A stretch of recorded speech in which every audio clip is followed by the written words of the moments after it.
বাহিনীরা পকেটের টাকা খরচ করে মিছিলে আসে, নিজে গাড়ি ভাড়া করে মিছিলে আসে। এই কর্মীদের আমি নেতা হয়ে আমি নিজেকে ধন্য মনে করি। এই কর্মী বাহিনীর জন্য আন্দোলন সংগ্রাম এবং ত্যাগ করার মাধ্যমে জীবনকে উৎসর্গ করে দিতেও আমার কোনো কুণ্ঠা হবে না ইনশাআল্লাহ। আমি আপনাদের সাথে দুঃখেও ছিলাম, এখনো আছি, সুখের দিনেও থাকবো ইনশাআল্লাহ।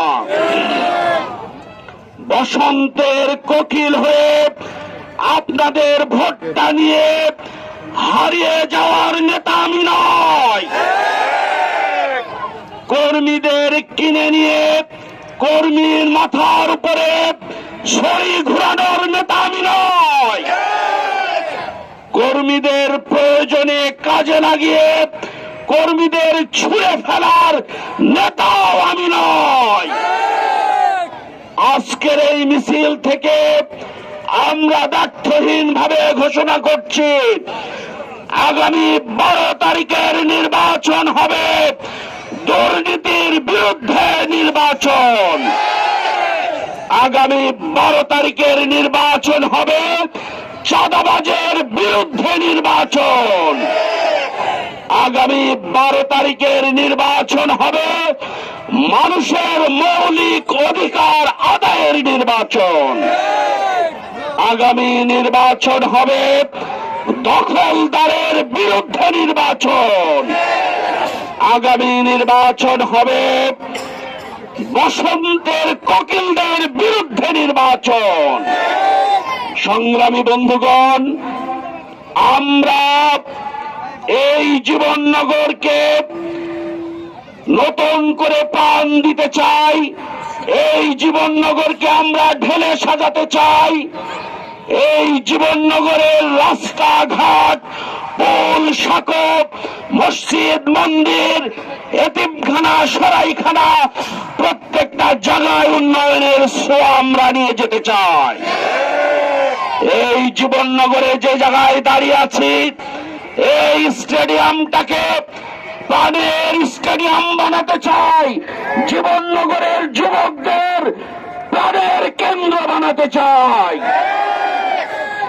এই জীবননগর উপজেলার শিক্ষা প্রতিষ্ঠানগুলো আধুনিকায়ন করা, মাদ্রাসার শিক্ষার অগ্রগতি নিয়ে যাওয়া, ব্যবসায়িকদের নিরাপত্তা দেওয়ার সর্বোচ্চ চেষ্টা করা হবে ইনশাআল্লাহ।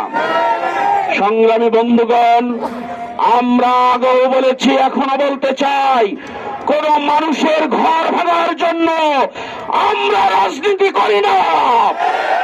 মানুষের ঘর বাঁধার জন্য আমরা রাজনীতি করি। কোন মানুষের ঘরে আগুন দেওয়ার জন্য আমরা রাজনীতি করি না। মানুষের ঘরে শান্তি আনয়নের জন্য আমরা রাজনীতি করি। কোন মানুষকে তাড়িয়ে রাজনীতি করার কারণে জেলখানায় পড়ার জন্য আমরা রাজনীতি করি নাই। সবাইকে নিয়ে কাজ করার জন্য আমরা রাজনীতি করি। নিজেদের আখের গুছানোর জন্য, নিজেদের দুনিয়াবী স্বার্থের জন্য আমরা রাজনীতি করি না। মানবতার কল্যাণের জন্য আমরা রাজনীতি করি। সংগ্রামী বন্ধুগণ, আমরা এই মানবতার কল্যাণে কাজ করেই যাব ইনশাআল্লাহ। 12 তারিখ পর্যন্ত আপনারা ঠান্ডা মাথায় থাকবেন, ধৈর্যের সাথে থাকবেন। আপনার ভোট আপনি দেবেন, আমার ভোট আমি দেব। যোগ্য প্রার্থী যাকে তাকেই ভোট দেব। আমার দুঃখে যিনি আসবেন, আমার সুখে যারে পাশে পাবো, বিপদে যারে পাশে পাবো, তাকেই ভোট দেব। এই স্লোগানে এগিয়ে যেতে চাই। সারা বাংলাদেশের ন্যায় চুয়াডাঙ্গা 2 নম্বর আসনেও এই স্লোগান উঠেছে, সব দল দেখা শেষ, দাঁড়িপাল্লার বাংলাদেশ। তরুণদের প্রথম ভোট দাঁড়িপাল্লার পক্ষে হোক। ন্যায়ের প্রথম ভোট দাঁড়িপাল্লার পক্ষে হোক। নতুন ভোটারের প্রথম ভোট দাঁড়িপাল্লার পক্ষে হোক। আমরা ভোট চুরি করব না। ভোট চুরি করে কেউ এমপি হবে এটাও আমরা বরদাস্ত করব না। আমরা প্রশাসনের ভাইদের দৃষ্টি আকর্ষণ করতে চাই, অবাধ, সুষ্ঠু, নিরপেক্ষ নির্বাচনের জন্য আপনারা সর্বোচ্চ শক্তি প্রয়োগ করবেন। আপনাদের কাছে এটাই আমাদের প্রার্থনা।